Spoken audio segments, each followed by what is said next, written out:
your statement about the gas Yeah. plant. In regards, just in general, how can people have confidence in your government's handling of the energy file, which is such an important file in Ontario, when there's been this scandal and there's been other issues? We just saw the recent auditor's report, and we do see rates going up. How can people have confidence that you really have a firm grip on that file? Well, they're all separate issues, right?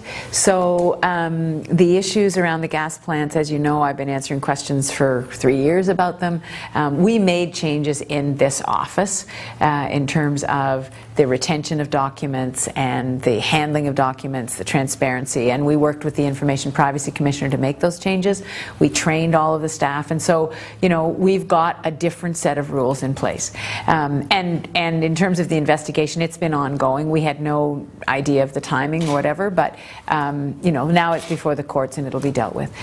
In terms of the Auditor General's report, it is her job to look at government and to make judgments and to form a critique, and she's done that. And you know, we'll work with her. But there were some decisions that we made, Antonella, about, for example, shutting down the coal-fired plants, beginning to have a cleaner energy supply with wind and with solar, and that was a decision that was a policy decision. There was a cost associated with that, just like there was a cost associated with investing in transmission lines. We've upgraded 10,000 kilometers of line. We've made $12 billion of investment just in the Hydro One system. So there is a cost to the ratepayer of doing those things. But if we hadn't done those, if we hadn't upgraded the system, we wouldn't have the reliable, clean, adequate system that we've got now in terms of supply. And the final thing I will say on this is that if you look at other jurisdictions, you will know that there are states that abut Ontario that are our neighbours.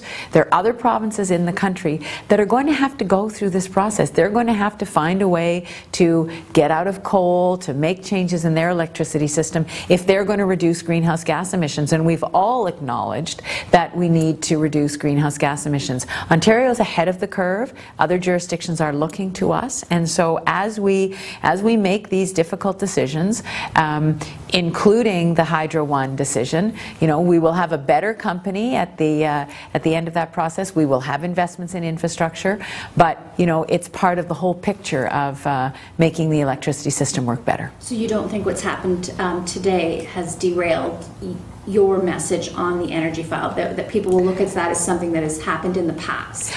Well, I mean, or not happened, allegedly. Yeah, the fact is that we've been talking about this issue for years, and I've been very clear what I had responsibility for, which is to make sure that we have the right systems in place in my government, which we now do, and we worked very closely with the Privacy Commissioner to make sure we put the right systems in place, and then trained everyone. So, you know, I can only take responsibility for what I have responsibility for, and that's my job. And so we put those rules in place, and we have to move on. Okay.